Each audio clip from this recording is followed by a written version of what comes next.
¿Qué tal? Buenas noches. Hoy jueves 5 de agosto del 2021 presentamos la emisión número 41 de Diálogos y Debates, un espacio creado para dialogar sobre temas de la actualidad regional, nacional e internacional y debatir temas que merecen ser puestos en tensión.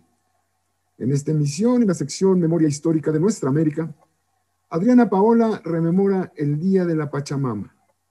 En la segunda sección pasamos revista a las noticias que trascienden la coyuntura. En la sección de diálogos y debates hemos seleccionado el tema de Nuestra América, una región integrada de manera similar a la Unión Europea. En nuestra sección, qué ver, qué escuchar, qué leer, Adriana Paola nos lleva a la poesía de César Vallejo. Cerramos nuestro programa con la sección Dialogando con el Arte y la Cultura. En esta ocasión, Adriana Pineda presenta a la artista plástica María Eugenia Jiménez Melo. Acompáñenos en los siguientes 50 minutos y sin más, conmemoremos con Adriana Paola el Día Mundial de la Pachamama. Claro que sí, Doc. Buenas noches, muchas gracias. Bienvenidos, bienvenidas, bienvenidas a todos. Y en este día honramos a la Pachamama en un contexto, además de emergencia ambiental por el cambio climático y el calentamiento global, donde reconocemos, que cada 1 de agosto los pueblos originarios de nuestra América, principalmente de la región andina y del Cono Sur, conmemoran y honran a la Pachamama. La Pachamama es un término quechua que viene de Pacha, que significa tiempo, universo, lugar, mundo, y Mama, pues que es la madre, ¿verdad? Entonces es la madre tierra, la diosa del mundo, la diosa de la tierra, y la Pachamama se concibe en esta relación de honrarla, en una relación recíproca, en una relación de gratitud, de cuidado, de esa reciprocidad que se necesita, que necesitaríamos entender el resto del mundo, como lo entienden los pueblos originarios, ¿no? Donde agradecemos la alimentación que nos brinda y por lo tanto cuidamos de ella, ¿verdad? Y no la explotamos, no la despojamos, no la destruimos como hace el sistema capitalista heteropatriarcal. Entonces, en estas regiones, principalmente, como les decía, en el Cono Sur, se elaboran diversos rituales. Este año, algunos sí pudieron ser presenciales, todavía varios de ellos se tuvieron que hacer en línea, considerando que la pandemia sigue azotando fuertemente a las regiones en el mundo. Y el conmemorar, el honrar a la Pachamama es la posibilidad precisamente de reconocer de dónde venimos, de reconocer el oxígeno, la sombra, el alimento, el cuidado que nos da.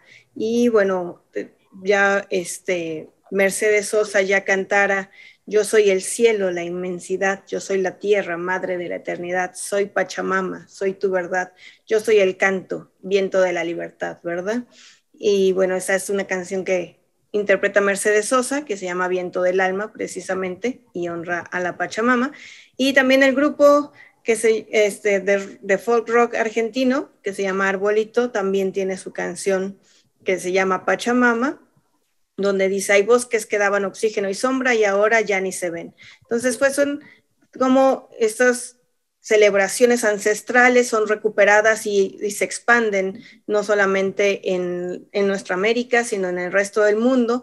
Hoy la honramos y lo ideal sería que realmente en un ejercicio de honrarla decidiéramos las poblaciones, las comunidades organizarnos de una forma diferente para que nuestras prácticas de producción dejen de ser tan depredadoras y destructoras como están siendo hasta el momento, explotando la vida de las personas y de la madre tierra, y podamos construir sociedades mucho más sustentables.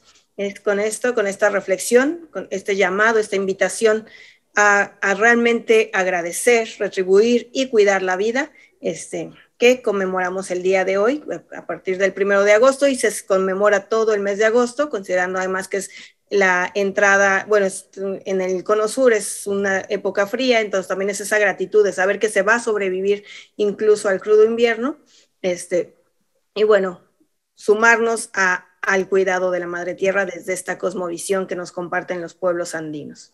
Gracias, Doc, y buenas noches. Gracias a ti, Paola, por este interesante acercamiento a este concepto, esta categoría que a veces nos cuesta trabajo comprender. Gracias, Paola. Bien, pasemos ahora revista a aquellas noticias de hechos ocurridos en esta semana y que entendemos trascienden la coyuntura. Marco Antonio Moreno, ¿quieres empezar, por favor? Sí, doctor. Buenas noches a todas y todos los que nos ven y nos escuchan. Quiero dar, más que otra cosa, un comentario con respecto a la venta al público del gas licuado de petróleo, que es de uso doméstico, que ha estado históricamente definida y dominada por intereses de empresas productoras y distribuidoras, con una intención básicamente de desatención al público, maltrato, prepotencia de los operadores, tanto de los que reparten en los vehículos como en las oficinas administrativas, y una gran cantidad de quejas que se acumulan en esas oficinas. Además de prácticas fraudulentas por sistema y acuerdos de las cúpulas en un negocio para imponer precios y condiciones de servicio. Pero por fortuna, este 29 de julio se publicó en el Diario Oficial de la Federación un acuerdo de la Comisión Reguladora de Energía que establece la regulación de precios máximos de gas. Y la fijación de estos precios de venta al público tienen una duración de 6 meses, de acuerdo, con base en un acuerdo que se tuvo. Pero como una vez que se dio esta noticia, inmediatamente se produjo un paro de labores de vehículos de distribución de gas LP, de los llamados comisionistas, que no tienen una regulación legal y que reciben el producto a un precio y luego lo ofrecen al público al estilo del crimen organizado, en donde hay zonas reservadas para ciertas empresas y suele aplicarse violencia a quienes las invaden. El día de hoy el litro de gas LP, el litro de gas LP estaba a 15.39 pesos y ahora se tiene un tope de 11.52. Los comisionistas la compran en 11 pesos, así que ahora a ellos les quedan 52 centavos por litro. Antes ganaban 4.39. Entonces, además, el presidente hizo un anuncio de una creación hace como un mes, de la creación de una empresa gubernamental que se llama Gas Bienestar. Que en 3 meses, a partir de que hizo esta declaración en una mañanera, podrán iniciar las tareas por lo pronto en la Ciudad de México. Entonces a estos comisionistas se les acaba el negocio y dejan de ser el zorro en el gallinero. Gracias, doctor. A ti, Marco. Efectivamente, es molesto que digan los comisionistas, se nos redujeron las ganancias. No dijeron ya no hay ganancias, sino que se les redujo la ganancia. Era verdaderamente, como plantea Marco, desorbitante lo que ganaban estos empresarios. Adriana Pineda, escuchamos la noticia que nos tienes que trasciende la coyuntura. Sí, muchas gracias por cederme la palabra. Gracias a todos los que nos están escuchando y viendo. Y yo quiero hablar sobre la fuerte disputa que se está dando al interior del Tribunal Electoral del Poder Judicial. En horas recientes fue destituido como presidente José Luis Vargas Valdés por 5 de los 7 magistrados, y en su lugar eligieron a Reyes Rodríguez Mondragón. Y aquí digo, hay una fuerte disputa porque luego salió un comunicado de José Luis Vargas diciendo que no existía esas figuras para deponerlo como presidente del tribunal, pero bueno, los otros magistrados lo que señalan es que este presidente tiene una trayectoria, ya tiene varios momentos en los que ha sido señalado por corrupción y por enriquecimiento ilícito. Creo que tiene más de 30 millones de pesos en sus cuentas que no son explicables fácilmente de acuerdo al sueldo que percibe.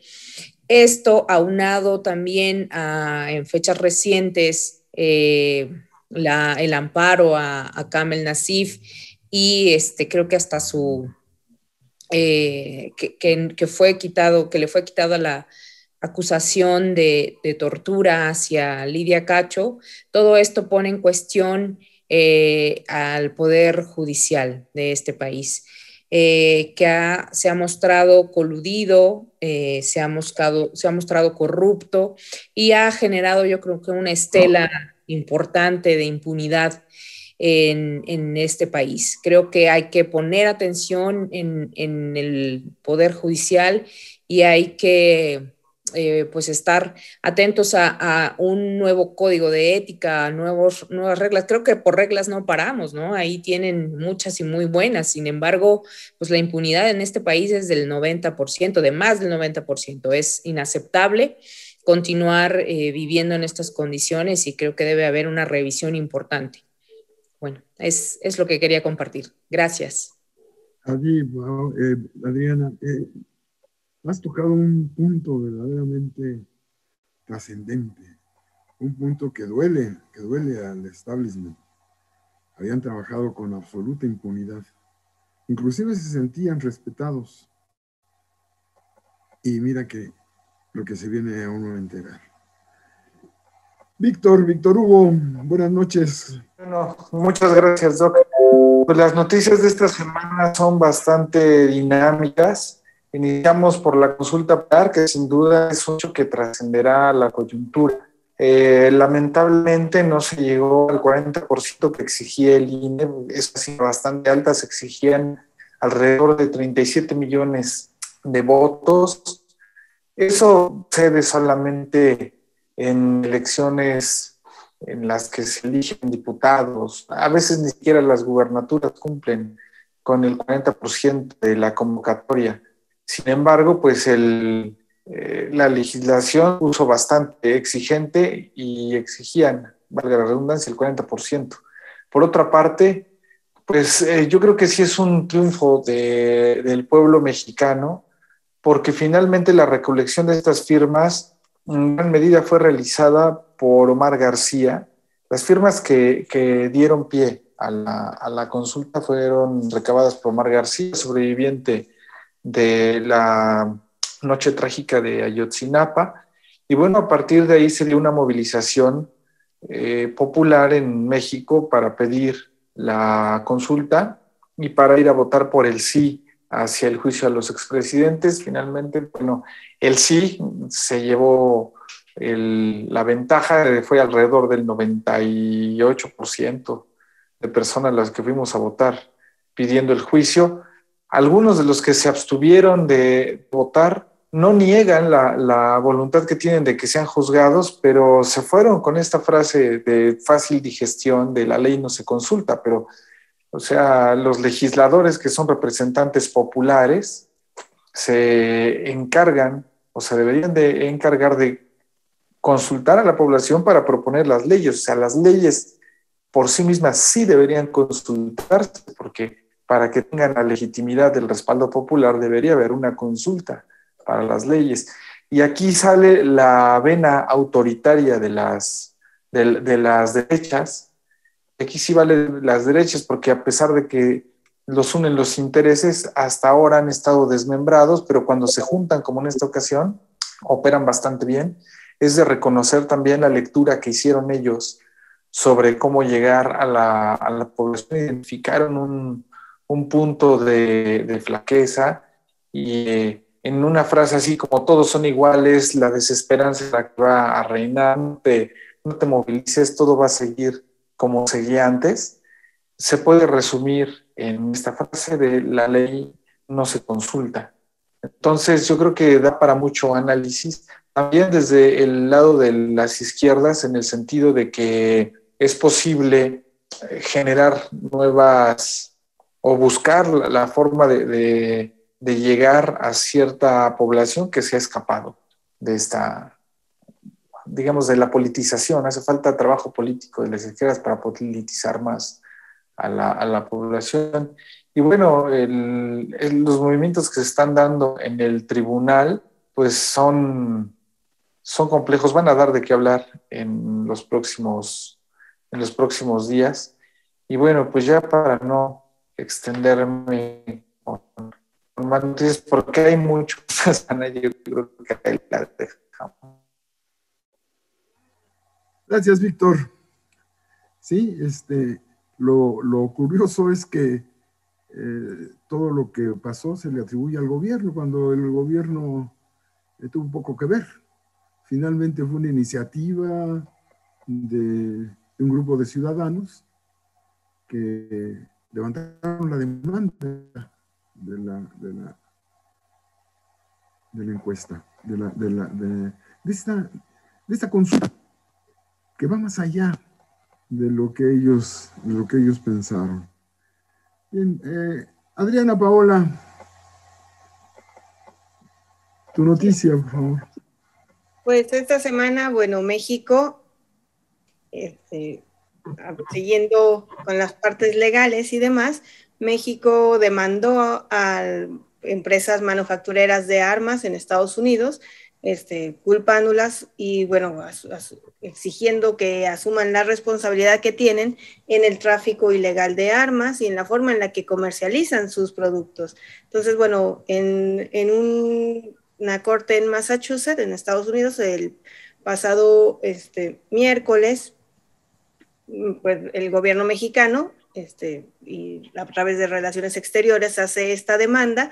Y bueno, sabemos que es un proceso complejo, pero va a ser interesante darle seguimiento, porque lo que se está pidiendo es una indemnización de más de 10 billones de dólares en torno por el efecto que el tráfico ilegal de las armas, que tiene que ver de cómo llegan las armas a México desde Estados Unidos con tanta facilidad, y con además estos promocionales donde las empresas promueven que son armas con fáciles de utilizar porque tienen muy poca seguridad y que incluso son irrastreables. Entonces, bueno, literalmente vendiéndoselas directamente a su mercado como armas para algo ilícito, para el crimen y demás, ¿no? Donde se están sugiriendo que sean armas que sean difíciles de rastrear, que con mínimas estándares de seguridad. Ustedes saben todo el sistema de seguridad para evitar accidentes por armas de fuego. Y bueno, estas empresas que con frecuencia sabemos se salen con la suya y pueden hacer lo que sea en el proceso de comercialización y tráfico de armas, ya sea de forma lícita o ilícita. Y bueno, el gobierno mexicano está exigiendo esta rendición de cuentas y que haya una responsabilidad por parte de estas empresas. Sabemos que es un contexto complejo y que muy probablemente muy difícilmente se va a lograr que estas empresas hagan la indemnización que se esté solicitando, pero será un juicio que vale la pena seguir de cerca para saber qué cuentas rinden estas empresas, ¿verdad? Que sabemos que son culpables no solo del tráfico ilegal de armas que pueda suceder en México, sino de las cientos de masacres y masivas que suceden en el vecino país del norte. Y esa sería mi colaboración, Doc. Gracias, Paola. Es una denuncia, ¿no? Es decir, porque se está denunciando este tráfico de armas que llevan a cabo desde Estados Unidos hacia México. Lo más notorio, esta de Rápido y Furioso, ¿no? Y que ya lleva 9 películas, como si fuera una gracia lo que hicieron aquí. Bien, pasemos ahora a nuestra sección de debate, y en este caso de reflexión sobre un tema interesante. Mire usted, en el discurso del día 24 de julio pasado, en la reunión de la CELAC y con motivo del 238 aniversario del natalicio del libertador Simón Bolívar, el presidente de los mexicanos, Andrés Manuel López Obrador, pidió a los 32 cancilleres presentes en la reunión considerar la construcción de algo semejante a la Unión Europea, pero apegado a nuestra historia, nuestra realidad y nuestras identidades.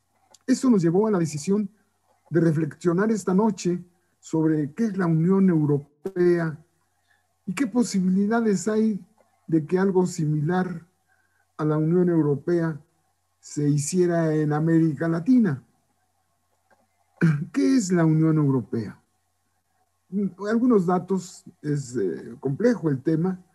Estos son algunos datos un poco dispersos, pero que dan una idea aproximada de lo que es la Unión Europea.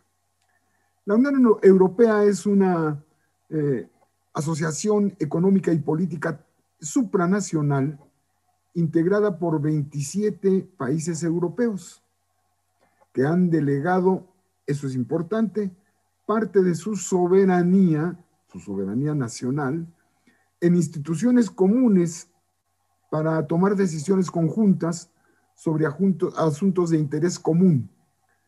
Asuntos de interés común que se convierten en interés nacional europeo. El peculiar régimen político de la Unión Europea no conoce experiencia alguna en ninguna de las organizaciones nacionales existentes. Pues, por ejemplo, no se trata de un Estado federal como es México o lo son los Estados Unidos, ya que los Estados miembros conservan su condición de naciones soberanas, independientes, pero tampoco constituye la Unión Europea una organización puramente intergubernamental, como es la ONU o es la OEA.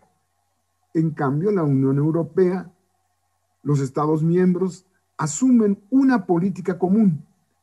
Esto es interesante, porque ceden esa parte de su soberanía para aplicar políticas comunes. Lo mismo que una sola moneda, por ejemplo, igual política monetaria dictada por un banco europeo y una política fiscal única. Pero sobre todo se crea un muy amplio mercado interno compartido con el elevado poder adquisitivo.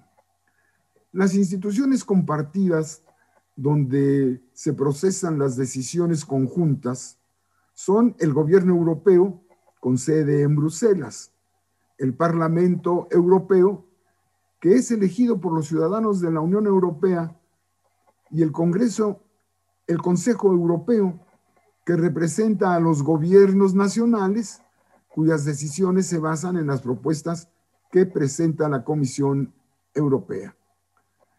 Y estas propuestas representan los intereses de la Unión Europea en su conjunto. Los inicios de la Unión Europea ocurren en plena Guerra Fría, ya por el año 50, cuando se inicia la Guerra Fría, cuando el 9 de mayo de 1950, Francia y Alemania, que mantenían una estrecha competencia, que decían que a los dos perjudicaba, del carbón, Francia y Alemania deciden poner la producción de carbón y de acero bajo una alta autoridad común que evitara la competencia entre ellas, que estableciera los precios máximos al cual podían trabajar las compañías de los dos países. En 1958 se crea la Comunidad Económica Europea con el fin de estrechar la cooperación económica entre 6 países: Alemania, Bélgica, Francia, Italia, Luxemburgo y los Países Bajos.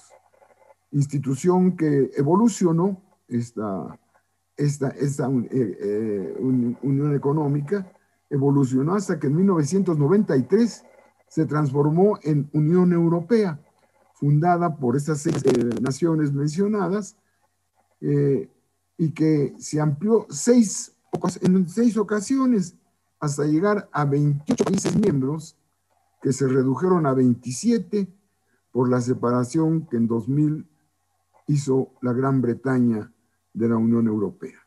Aquel Brexit en donde Inglaterra planteaba separarse de la Unión Europea. De hecho, nunca de manera plena mantuvo su moneda, mantuvo su política fiscal, mantuvo su política económica, independientemente de lo que dijera la Unión Europea.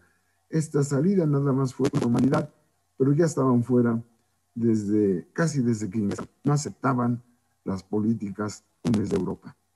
Bien, estos son algunos de los antecedentes de las cosas que ocurrieron alrededor de la formación de la Unión Europea. Y ahora vamos a ver qué es lo que opinan nuestros panelistas de esta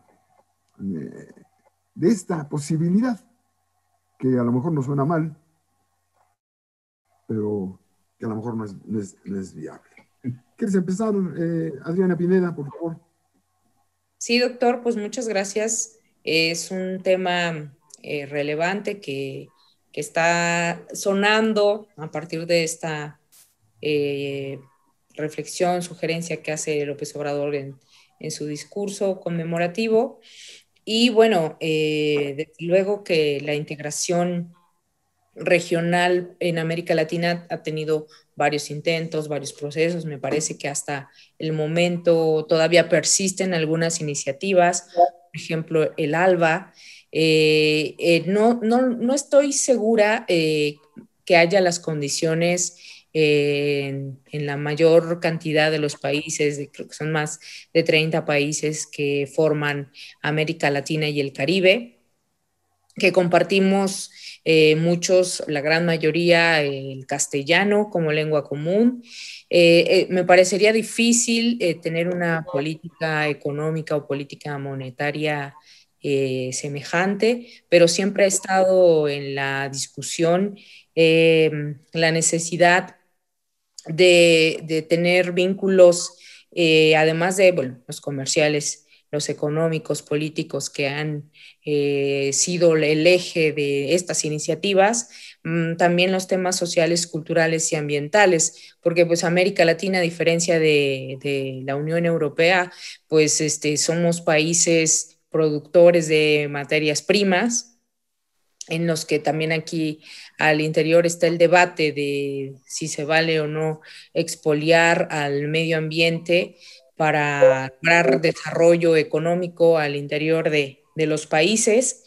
Y bueno, yo pienso que sería difícil, no lo conozco a profundidad, políticas, como decía, comunes en temáticas monetarias, pero sin duda sería un mercado interno amplísimo, vasto, que sí daría este pie. Digo, ahorita hay gobiernos progresistas, son pocos los gobiernos progresistas que yo creo que estarían dispuestos a esta unificación.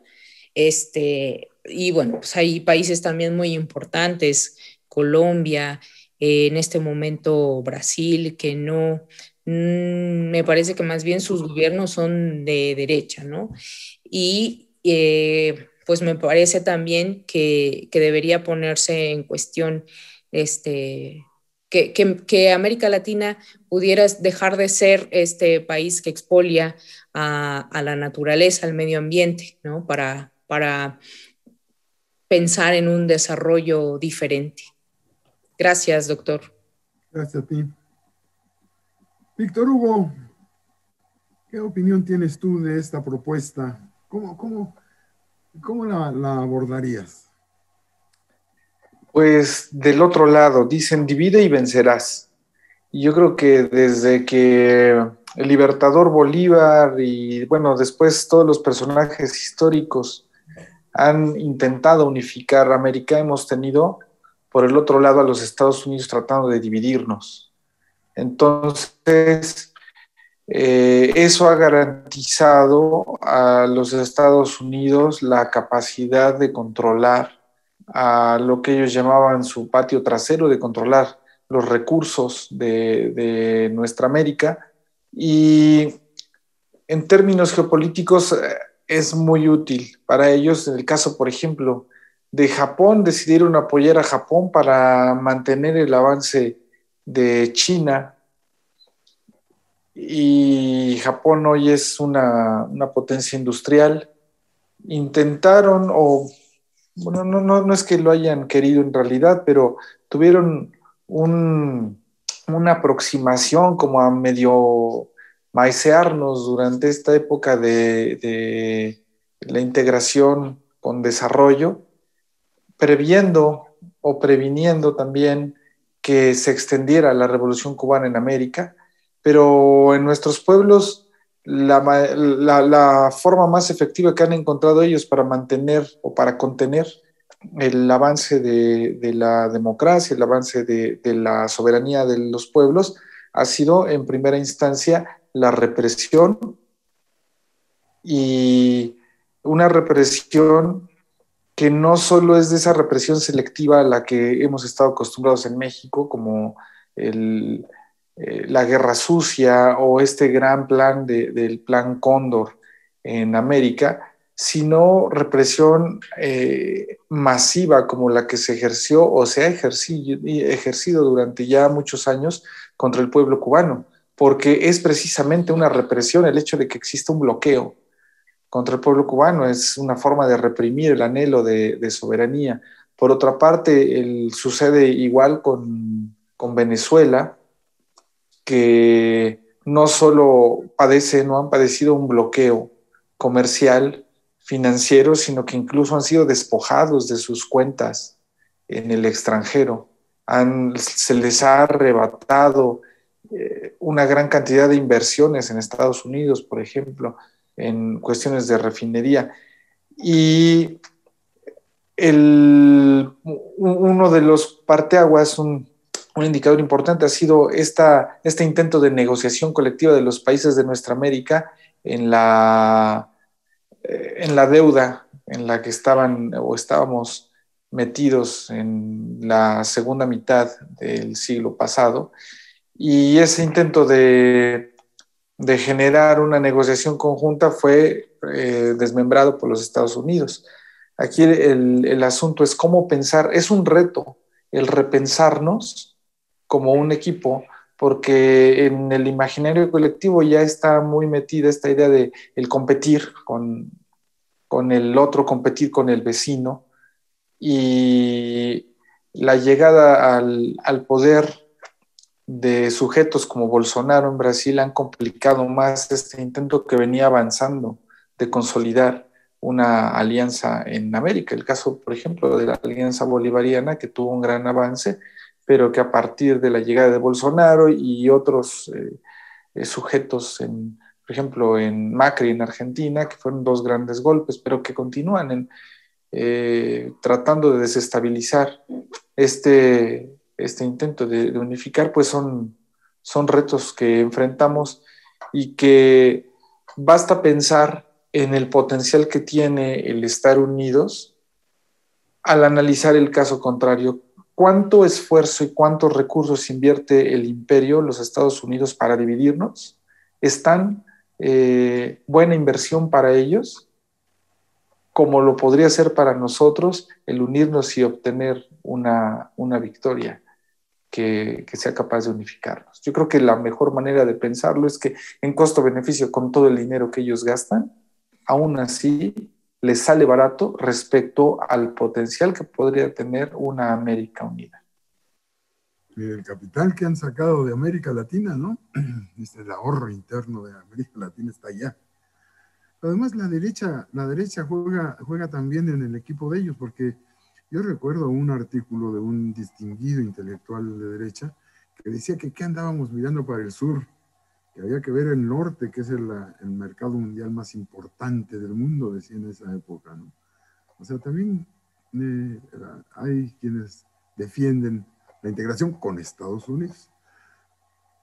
Bien, pues, Adriana, Paola. Claro que sí, Doc.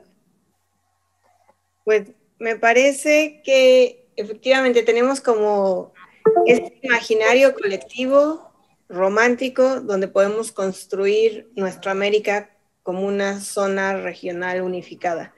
Y se sustenta, por supuesto, en nuestra historia, en nuestras raíces, en nuestra tradición, en nuestra forma de ser solidarios unos pueblos con otros y demás. Entonces creo que sí es importante y que tendría que ser un compromiso de todas estas naciones, ¿no? Se mencionaba, por ejemplo, mientras que la Unión Europea tenía una cierta estabilidad o homogeneidad económica y que hubo inversiones millonarias para lograr que países como Portugal, España, Grecia y demás pudieran equipararse en su economía, pues ¿qué tanto estaríamos dispuestos a hacer lo mismo en nuestra América? Creo que Chile, Argentina, México, que tienen a veces Brasil, que tienen las economías más fortalecidas en nuestras regiones, ¿qué tanto seríamos realmente capaces de hacer eso con países como Haití, como Guatemala, El Salvador y demás, que se encuentran no solo en condiciones de mayor empobrecimiento y saqueos, sino, bueno, esta violencia histórica, estructural, financiada además efectivamente por las constantes intervenciones estadounidenses. Entonces creo que sí es un panorama complejo, porque efectivamente desde los 60 con el Tratado de Libre Comercio de América Latina, hasta pasando por el Mercosur, el ALBA y todas las siglas que ustedes ya mencionaron previamente de intentos de unificación, y que desafortunadamente no han logrado consolidarse totalmente, ¿no? Si bien hay experiencias interesantes, creo que sí es un debate a ser profundizado, a construir historia, a unirnos para resarcir para sanarnos de esas cicatrices, para sanarnos de los procesos de la colonialidad, del poder, del saber, y sí, principalmente de esa colonialidad impuesta que nos hace discriminarnos unos a otros, que nos hace ser racistas en nuestros propios territorios. Ya no pensemos en el vecino país del sur o de más al sur, sino en nuestros propios territorios, ¿no? Todos los racismos y clasismos que se expresan. Y bueno, sí habría que construir procesos sumamente fuertes para ir quitando todas esas capas que son resultado de las formas de opresión en las que hemos vivido, lograr procesos realmente de sanación colectiva, social, política, económica, de recuperarnos como territorios, de, como decía Víctor, no ser esa competencia, ¿no? Porque siempre se piensa, si nos unificamos económicamente, todos vamos a exportar piñas, aguacates, etcétera, ¿no? Dicen, no, ¿cómo podemos realmente fortalecernos? Porque somos países muy resilientes, que somos países con una biodiversidad impresionante, con una capacidad creativa y creadora y transformadora muy fuerte, y que bien decían, ¿no? O sea, cómo nos han logrado dividir a tal punto que podemos discriminarnos entre nosotros mismos en vez de poder construir esa posibilidad de unificarnos, ¿no? Desafortunadamente creo que la principal barrera, más allá de los factores políticos y económicos, son los factores ideológicos y la forma en la que la colonialidad ha sido interiorizada por tantos y tantos años, y que lo vemos expresado en la derecha y todos esos discursos de odio que se construyen hacia y contra nuestros pueblos, ¿verdad? Entonces creo que sí es un reto muy fuerte. Fíjate que tienes razón. Las críticas que se han lanzado contra el gobierno de la Cuarta Transformación por los apoyos que ha dado al desarrollo en Centroamérica han sido tremendas. Lo mismo que esta ayuda humanitaria a Cuba ha sido también muy criticada.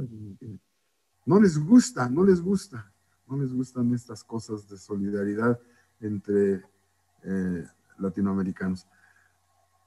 Bien, pasamos ahora con Marco Antonio Moreno, que nos da su opinión sobre este asunto de la integración latinoamericana. Gracias, doctor. Bueno, básicamente coincido con las posturas de los demás compañeros que antecedieron. Yo creo que es importante señalar que la historia de la comunidad europea es diferente a la historia de la comunidad latinoamericana. Son historias diferentes. Pero hay una pregunta, doctor, que usted hizo, ¿cómo veíamos nosotros la postura del presidente Andrés Manuel sobre la posibilidad de crear algo semejante a como lo tienen en la Comunidad Económica Europea? Bueno, yo creo que esto tiene mucho que ver con una pequeña historia muy reciente, sobre todo de la intromisión de la Organización de Estados Americanos, de la OEA, a través de su presidente Almagro, en el proceso electoral del pasado mes de junio, donde metieron sus narices como quisieron, estuvieron apoyando algunas fuerzas de la derecha, etcétera, etcétera, y además se descubrió la situación del financiamiento a algunas organizaciones de la derecha mexicana por parte de empresas, empresarios e instituciones del país vecino del norte. Y de pronto, en esta intervención, aprovechando precisamente el festejo de Bolívar, Andrés Manuel voltea hacia el sur y dice, es posible hacer esto, y esta noticia baña al conjunto de Latinoamérica.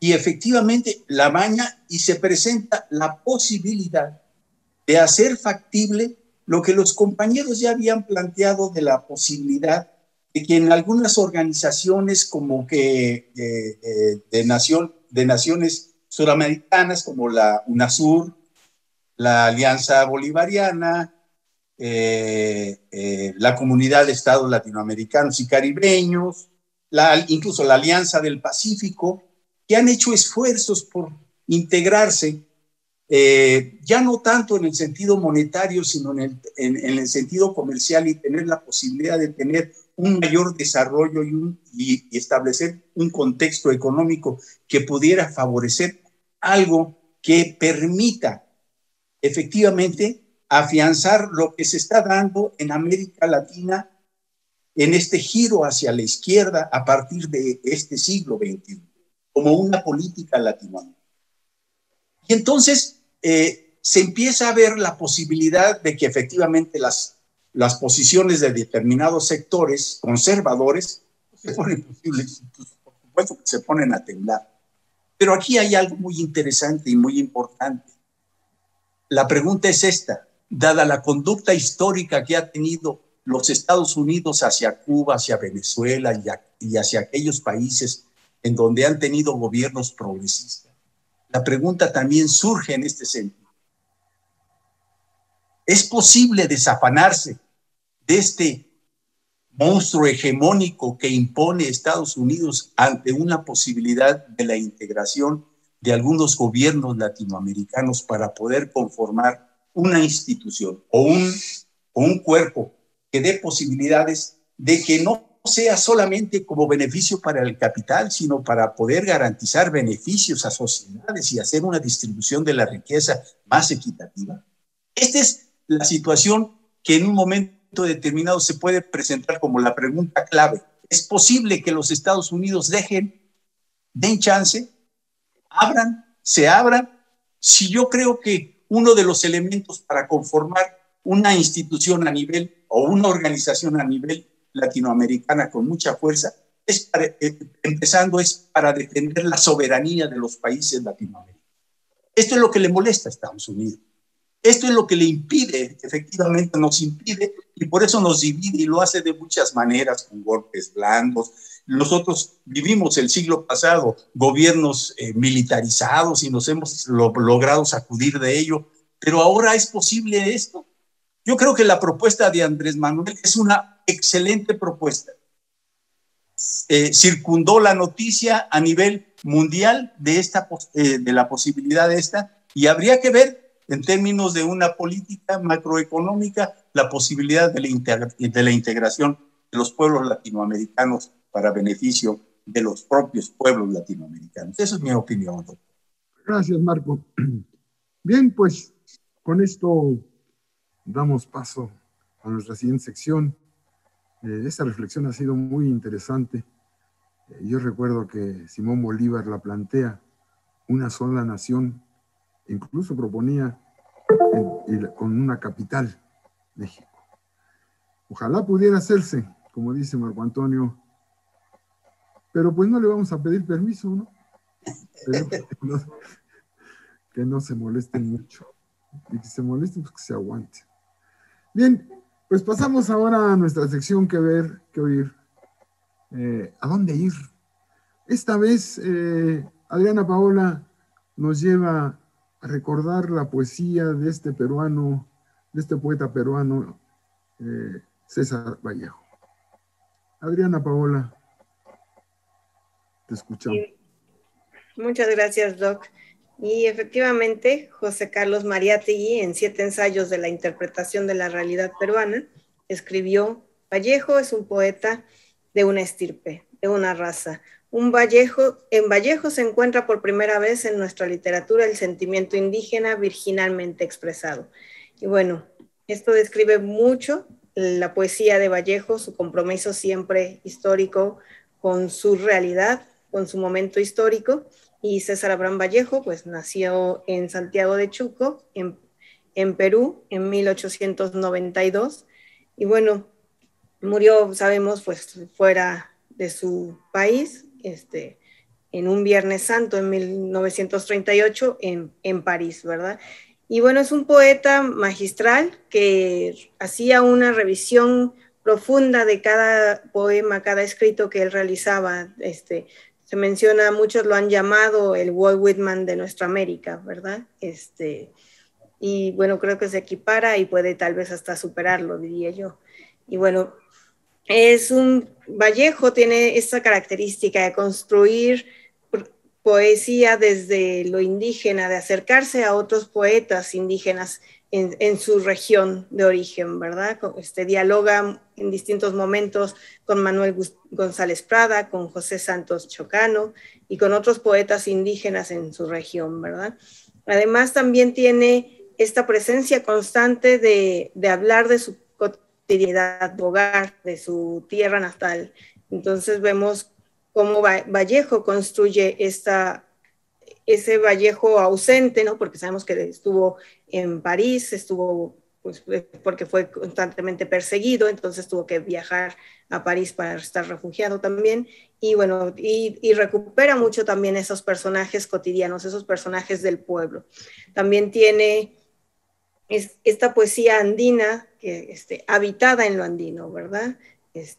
Algunas referencias a todos los paisajes que se construyen ahí, a la naturaleza, al aguacero, a la vida, a los Andes, los montes, la tierra, a esa construcción, al trabajador indígena, a su historia prehispánica y demás. Y bueno, vemos cómo construye él una poesía y una prosa sumamente profunda, ¿verdad?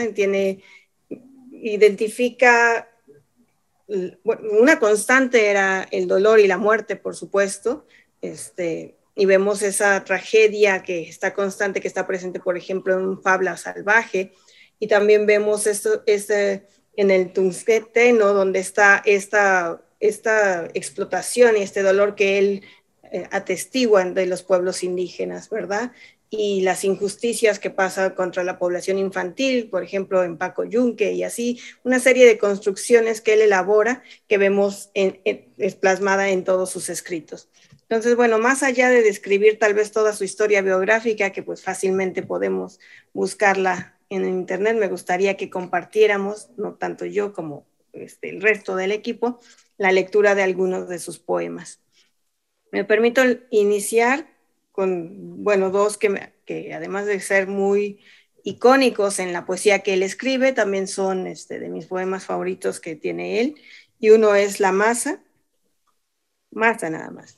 Y dice: al fin de la batalla, y muerto el combatiente, vino hacia él el hombre y le dijo: no mueras, te amo tanto. Pero el cadáver, ay, siguió muriendo. Se le acercaron dos y repitiéndole: no nos dejes, valor, vuelve a la vida, pero el cadáver, ay, siguió muriendo. Acudieron a él 20, 100, 1000, 500,000, clamando tanto amor y no poder nada contra la muerte, pero el cadáver, ay, siguió muriendo. Lo rodearon millones de individuos con un ruego común: quédate, hermano, pero el cadáver, ay, siguió muriendo. Entonces todos los hombres de la tierra le rodearon, les vio el cadáver triste, emocionado, incorporándose lentamente, abrazó al primer hombre, echóse a andar. Bueno, voy a seguir con el de los heraldos negros y luego ya paso a quien quiera participar. Hay golpes en la vida tan fuertes, yo no sé, golpes como del odio de Dios, como si ante ellos la resaca de todo lo sufrido se emposara en el alma, yo no sé. Son pocos, pero son, abren zanjas oscuras, en el rostro más fiero, en el lomo más fuerte, serán tal vez los potros más barbados, Atilas o los heraldos negros que nos manda la muerte. Son las caídas hondas de los cristos del alma, de alguna fe adorable en el destino blasfema. Esos golpes sangrientos son las crepitaciones de algún pan que en la puerta del horno se nos quema. Y el hombre, pobre, pobre, vuelve a los ojos como cuando por sobre el hombro nos llama una palmada, vuelve los ojos locos y todo lo vivido se emposa, como charco de culpa en la mirada. Hay golpes en la vida tan fuertes, yo no sé. Bueno, son dos de mis poemas favoritos de Vallejo y bueno, el objetivo es abrir la conversación sobre este poeta maravilloso de nuestra América y qué es lo que ustedes también quisieran compartir sobre él.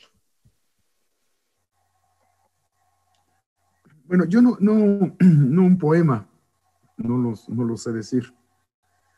Me gusta leerlos, pero no los sé decir.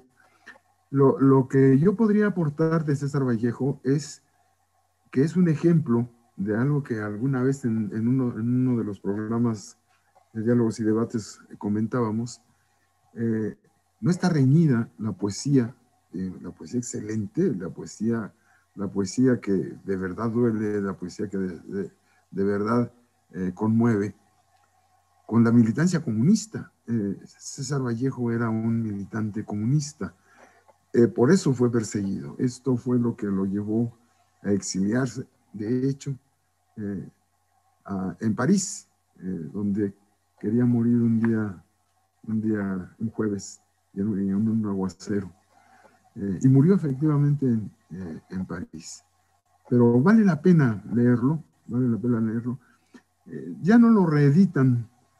Es difícil luego encontrar los libros de Vallejo en las librerías que hoy venden mucho bestsellers, pero hay que buscarlo. Y debe estar en internet, la poesía de Vallejo. Bien, pues. Antes de que concluyamos, Doc, en el 2018 hicieron una edición de una serie de poemas, aproximadamente 50 poemas inéditos de Vallejo, y bueno, fue editado y publicado pues no hace mucho, ¿verdad? Debe haber. Yo tengo varios libros de una editorial que ya no sé si existe, Losada. Publicaba mucho estos poetas disidentes. Neruda estaba publicado mucho también en Losada. Pero eran esta edición que tengo es de 1966. O sea que ya tiene su tiempo. Bien. Pues muchas gracias, Paola. De verdad que es un placer escuchar buena poesía dicha por ti, dicha bien. Bien, cerramos nuestro programa con la sección Dialogando con el Arte y la Cultura. En esta ocasión, Adriana Pineda presenta a la artista plástica María Eugenia Jiménez Melo, a quien le damos la bienvenida. Adriana, por favor. Buenas noches, sí, otra vez saludo y estoy muy contenta de tener aquí con nosotros a la artista plástica María Eugenia Jiménez Melo. Ella es docente de artes plásticas, se formó en el Instituto de Artes Visuales de Puebla, además tiene una licenciatura en la enseñanza de lenguas por la UAP. Ella ahorita está trabajando en el desarrollo de su obra, también como docente de dibujo y composición en la Universidad UNARTE y asesora la producción en la Cooperativa de Mujeres Indígenas Migrantes de la Asociación Civil John Ishim, perdón por la pronunciación. No, bueno. Ella ha estado activa en las artes plásticas desde hace 20 años. También ha participado en proyectos de curaduría y cocuraduría. Ha realizado proyectos con artistas urbanos y diseñadores y colaborado en talleres de gráfica, fotografía y diseño. en el 2017 y en el 2018 estuvo viviendo también aquí entre Puebla y San José del Cabo, y ahí colaboró con Serendipity Personalized Art en diseño y arte para eventos, en restauración y mantenimiento de la colección de arte del Hotel El Ganso, impartiendo talleres de pintura y en la creación de su propia obra. Y en el 2019 diseñó un carro alegórico con el motivo 2019, Año Internacional de las Lenguas Indígenas, para el desfile del 5 de mayo, y otro con el tema de mujeres poblanas para el desfile del 16 de septiembre. En el 2020 inició el proyecto TO2, Entre Todos Podemos Todo, que consiste en la venta de obra de artistas locales a beneficio de diferentes asociaciones de beneficencia, también producto pues, de una iniciativa de post-pandemia, más bien pandémica. Totalmente pandémica. Bienvenida, Maru, muy interesante contar con tu participación y pues que nos hables sobre tu proceso creativo y qué haces. Uy, pues muchas cosas. Bueno, nada más cabe aclarar que en este momento no estoy dando clases de dibujo y composición en un arte. Espero que el próximo semestre se reanude ese taller. Y bueno, por lo demás, mi proceso creativo pues tiene que ver con los intereses que van surgiendo en lo cotidiano, ¿no? Tengo algunos muy marcados, ¿no? Que son actualmente los árboles, la flora urbana, ¿no? Los espacios verdes urbanos, y pues siempre también hago obra que es autorreferencial, ¿no? Eso es como en cuanto a las artes plásticas, a la creación. Y estoy impartiendo unos talleres de creatividad que me gustan muchísimo. Son talleres breves, y estoy dando clases en mi estudio también, de pintura para adolescentes y para adultos. A mí me pareció muy interesante un artículo que compartiste conmigo respecto a cómo te vuelves una observadora en la urbe, ¿no? Una observadora que en las calles, en cada rincón, cuidas, o más bien miras con mucho cuidado lo que hay ahí y cómo eso se vuelve parte de tu obra. Me llamó la atención que tienes una cuenta de Instagram donde hay fotografía interesante que compartes, y que esto se vuelve un poco, en el artículo hacen referencia a un término francés, flaneur, ¿no? Que es una referencia, un concepto que desarrolló el poeta Baudelaire, en el sentido de tener la mente abierta y de todo lo que observas volverlo parte de tu proceso creativo artístico. Sí, así es.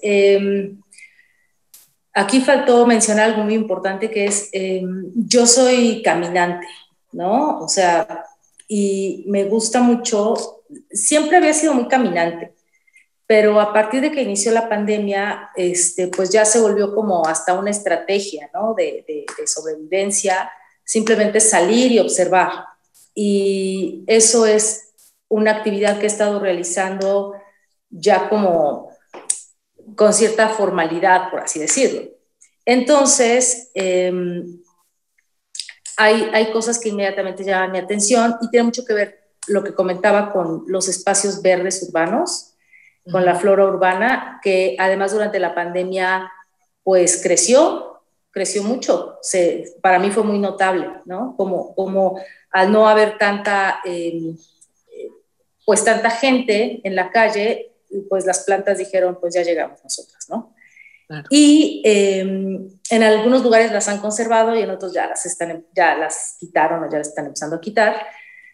Y a partir también de hacer una autoobservación acerca de mi creatividad, descubrí que este era un área que me gustaba mucho, y por eso decidí hacer este Instagram, que no busca followers, no busca nada más que la chance de hacer un discurso que supongo que dentro de un año o más tiempo podré ver y entonces ya tendrá sentido, ¿no? Es una labor de mucho tiempo y bueno, pues eso es algo que para mí ha sido una salida creativa porque también es cierto que con la pandemia y tal, como que no he sido tan pintora, no he estado tan activa en ese sentido, pero sí en otros sentidos, ¿no? Pero sí creo que la creatividad es un eje muy importante en mi vida. Y bueno, lo que estaba comentando hace rato con mis compañeros es que la vez anterior que nos vimos fue en el marco de la inauguración de una galería de arte que está adjunta y está en el mismo inmueble de la Biblioteca Miguel de la Madrid, allá junto a la iglesia de San Francisco, y allí hiciste arte objeto.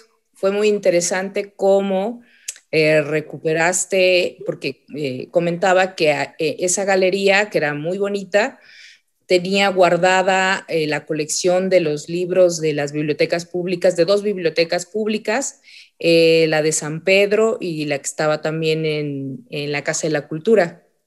Y Así bueno, es. ¿cómo te inspiró pues lo que ahí había para hacer esa instalación? Para empezar, me encantan los libros y me parecía pues lamentable que estuvieran ahí encerrados los libros y no estuvieran en las manos de la gente, ¿no? Entonces decidí que en lugar de poner piezas que tuviera en mi estudio y tal, quería trabajar con lo que ahí había y liberarlo, ¿no? Estaba en cajas y lo que hicimos fue sacarlos y empezar a ponerlos en anaqueles y en algunas estructuras al piso, etcétera, ¿no? Como una forma de que la gente viera los libros de otra forma, ¿no? Y sobre todo contar un poquito la historia de por qué esos libros estaban ahí, por qué ese espacio que ahora es una galería, aunque esté cerrada por pandemia ahora, pero ¿por qué llegó a ser una bodega? ¿No? Y esa parte me parecía interesante y por eso es que decidí trabajar con los libros. Me gusta trabajar así con el material también, ¿no? Como el objeto en sí y la repetición de un objeto, que en este caso eran miles de libros, son temas que también me gustan mucho. Ok, y eso me lleva a comentar contigo esta transición que hiciste a los talleres creativos, ¿no? Háblanos de eso, de los talleres que se crearon en el contexto de la pandemia. Eso fue una salida hasta divertida para muchas cosas que me estaban pasando por la cabeza, ¿no? La verdad, yo no he sufrido la pandemia para nada, ¿no? Siento que, claro que ha habido cambios, ¿no? Y claro que, bueno, también la cuestión de los ingresos y los ahorros y tal, bueno, llevan a algunas cosas, pero en este caso me di cuenta que había mucha gente que estaba muy asustada, que sentía que no estaba siendo creativa, que se vio bloqueada, que se vio como de pronto pues en un mundo que desconocía, etcétera, ¿no? Y aunque la pandemia nos ha forzado a ser creativos, porque pues hay que resolver cosas todos los días, ahora menos, pero bueno, en el principio de la pandemia era así como, ¿y ahora qué sigue, no? Todos los días había un cambio, todos los días había que resolver algo, todos los días había que ser creativo. Y pensé que era como un momento en el que yo tenía que ver qué estaba pasando con mi creatividad. Y empecé a leer mucho al respecto y de ahí vino mi salida de lo que comentaba de esta cuenta de Instagram, ¿no? Que además es Mientras Camino. Bueno, pero a mí me gusta mucho también dar clases, pero de una forma no tan ortodoxa. Entonces pensé que sería muy padre si podía armar este taller de herramientas creativas y ofrecerlo a gente que se sintiera como un poco atrapada o como un poco bloqueada o que simplemente tenía una idea en mente desde hace mucho tiempo y que no había podido sacar y que ahora en estas nuevas circunstancias pasando pensaban que era un momento para sacar, porque además, pues algo que nos queda claro es que el tiempo pasa, ¿no? Y que la vida se puede armar de otra forma, puede ser mucho más lúcida en cuanto a lo que realmente deseamos y dar la oportunidad de que estas ideas, estos proyectos salieran, ¿no? Ya no necesariamente son salidas artísticas. Cabe mencionar que la creatividad abarca 1000 cosas, ¿no? Entonces, simplemente que hubiera la oportunidad de que salieran y algunos de los proyectos que que han sido resultado del taller es desde un abuelito encantador que hizo cuentos para sus nietos, sobre todo para una nieta a la que no había podido ver en mucho tiempo, hasta un proyecto de un podcast que alguien está empezando a armar ya de una forma mucho más, organizada, formal, exacto. Entonces, todas estas son salidas a cosas que tenemos adentro y que pues queremos llevar a cabo de alguna manera, ¿no? Y bueno, pues lo que yo hago es provocar estas situaciones en las que la gente tiene que usar estas herramientas y ¡pum! Vamos a ver qué sale, ¿no? Es un laboratorio, la verdad es que es un laboratorio. Oye, pues muy padre, padrísimo. Y para cerrar nuestra charla, me gustaría que nos contaras sobre tu experiencia con el zapatismo. ¡Ah! Esa es muy vieja. Desde que surgió el zapatismo a mí me pareció muy interesante. Siempre me pareció que era indignante que los indígenas tuvieran una vida distinta por el simple hecho de ser indígenas. Distinta en el sentido en el que no tenían los mismos derechos o pareciera que no los tenían, o que vivieran en pobreza extrema por el simple hecho de ser indígenas, o que no tuvieran acceso a trabajos, a educación, por no hablar español, castellano, etcétera, ¿no?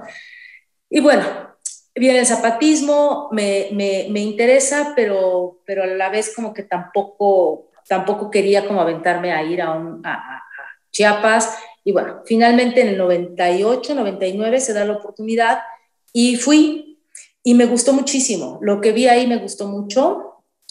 También cabe mencionar que hubo cosas que no me gustaron nada, pero que tenía que ver con la gente de fuera que llegaba, ¿no? Con organizaciones que querían llevar como vicios sindicales o vicios,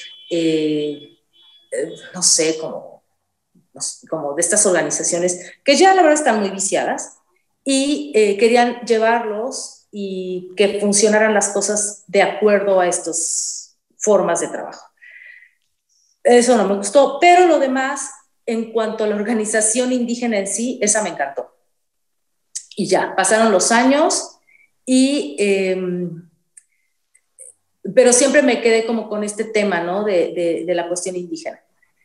Y en el 2013, tengo una sobrina que empezó con este proyecto, esta asociación civil que se llama John Ishim, y que no tiene nada que ver con el zapatismo, cabe mencionar, pero que también trabaja con la población Tzotzil.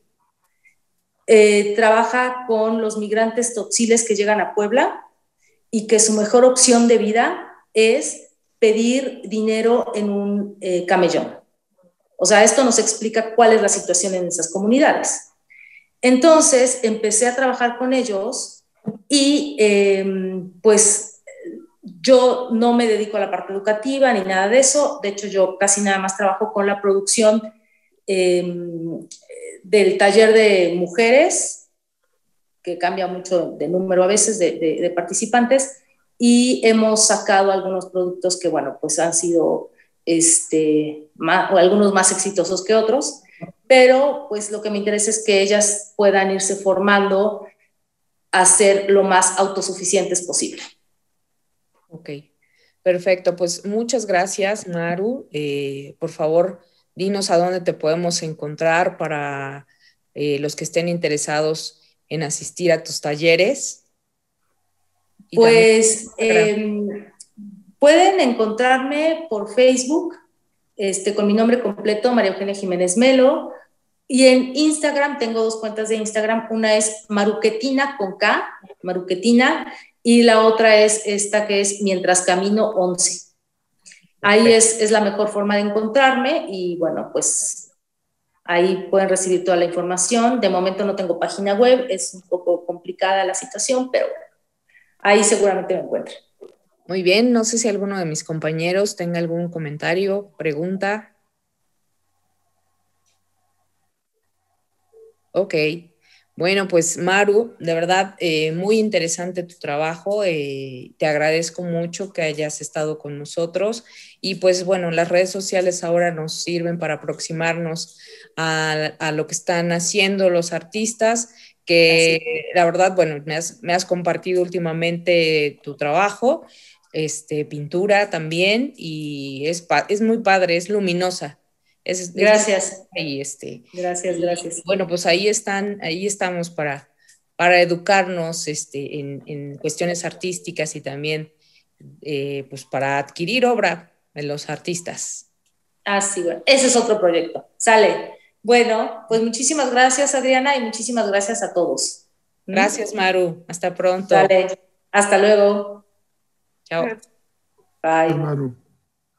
Bien, pues con esta sección cerramos nuestro programa número 41 de Diálogos y Debates, agradeciendo a María Eugenia Jiménez Merlo su participación, que esperamos se repita pronto para que conozcamos los avances que hace, porque vale la pena conocer lo que se hace en todas partes y que a veces uno conoce poco o conoce mal. Gracias, buenas noches, nos vemos la siguiente semana a la misma hora en el mismo canal de la Jornada de Oriente por YouTube. Gracias. Bueno, muchas gracias.